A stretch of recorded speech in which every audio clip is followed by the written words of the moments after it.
أحب الوفاء بشتى الصور أحب الوفي الأمين الأغر سکتی یہ امت گمراہی میں رہے گی. تو اس وقت کے لوگوں نے اپنی کرسیاں بچانے کے لیے مصریوں کے ہاں میں ہاں ملائی. بعد میں چل کر یہ معاملہ پیش آیا کہ انہی مصر کے لوگوں نے ان سے کرسیاں چھین لیں. سب سے پہلا جو فتنہ وہاں پر ابھرا وہ یہ فتنہ ابھرا کہ ان سے حکومتیں چھین لی جائیں. یہ باہر کے لوگ ہیں, انہیں حکومتیں نہیں دی جائے گی, ان سے حکومتیں چھین لی جائیں. تو جگہ جگہ سے ایک ایک علاقے سے حکومتیں ان سے چھیننا شروع کر دیا گیا, جیسے کہ آج ہمارے سامنے نظر آ رہا ہے. ہمارے جو دیندار یا ایماندار حکمران سمجھے جاتے ہیں ان سے کرسیاں چھینی جا رہی ہیں, انہیں نکالا جا رہا ہے. اب معاملہ یہ پیش آ رہا ہے کہ یہ لوگ چاہتے ہی نہیں کہ کسی بڑے عہدے پر کوئی مسلمان بیٹھا رہے. یہ بڑی کڑوی بات ہے آج کی. تو جگہ جگہ بہانے کے طور پر کرسیاں چھینی جا رہی ہیں. اس وقت میں بھی وہی ہوا. جب ان کی کرسیاں محدود ہو گئی تو جو سب سے پہلا انہوں نے حملہ کیا, یہ حملہ کیا کہ عہدے پر بٹھانے کے لیے, جیسے آج ہماری زبانوں میں سمجھایا جائے تو ان سے ووٹ کا حق چھین لیا جائے. یہ باہر سے آئے ہوئے ہیں, انہیں ووٹ دینے کا حق نہیں ہے. یہ دوسرے نمبر کے شہری ہیں. یہ مصر کی بات کر رہا ہوں, ہزاروں سال پہلے کی بات کر رہا ہوں, جسے قرآن نے کہا سورہ بقرہ کے اندر, یا بنی اسرائیل اذکروا نعمتی التی انعمت علیکم واوفوا بعہدی اوفی بعہدکم فایای فارہبون. تو جس جگہ حکومتیں ان سے چھینی گئی وہاں کے باشندوں کو دوسرے نمبر کا شہری قرار دیا گیا. اب ووٹ کا حق ان سے چھین لیا گیا.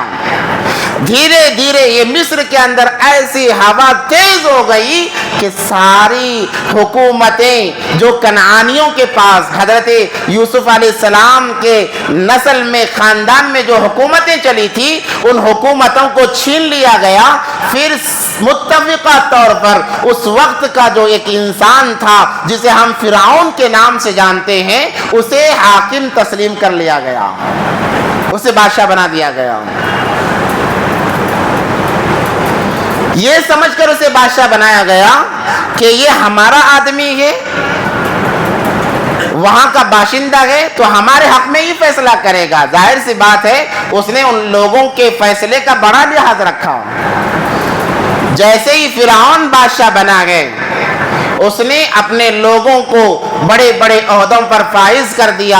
کنعانیوں کو جو عراق سے کنعان سے وہاں منتقل ہوئے تھے یوسف علیہ السلام کے زمانے میں, ان تمام کے عہدے چھین لیے اور سارے لوگوں کا دو نمبری کا شہری قرار دیا. اب چونکہ بادشاہ فرعون بنا ہے, ان لوگوں کے ووٹ کا ان کا حق چھین لیا گیا. اب یہ سوال ہی کر نہیں سکتے. اب دوسرا کام یہ ہوا کہ حکومت کی طرف سے اس وقت کے بادشاہ کی طرف جو سہولتیں انہیں ملنی چاہیے تھی ان سہولتوں کے اندر کمی کرنا شروع کر دیا گیا. کہ اگر اس قوم کو 1 کروڑ مل رہے ہیں تو انہیں 50 لاکھ دی جائیں, 50 لاکھ اپنے لوگوں پر خرچ کیا جائے. اس کے اندر بھی کمی آ گئی. ظاہر سی بات ہے جب عہدے چھن جاتے ہیں, شہریت چھن جاتی ہے, اب اس کا کمایا جتنا وہ کمائے گا آدھا حکومت کو دینا پڑے گا اور آدھا اپنے لیے استعمال کرنا پڑے گا.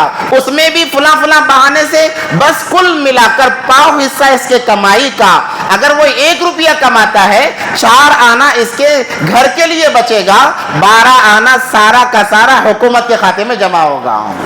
تو غربت تو آئے گی, غریبی تو آئے گی. اب اس وقت میں غریبی نے ایسا زور پکڑا کہ ان کے پاس کھانے کے لالے پڑ گئے, یہ محتاج بن گئے. حاکم تھے, حاکم سے محتاج بن گئے. اب جب حاکم سے محتاج بنے ہیں تو فرعون نے ان لوگوں کو اپنے لوگوں کا غلام بنانا شروع کر دیا کہ تم غلامی کرو, زندگی چاہتے ہو غلامی کرو. فرعون نے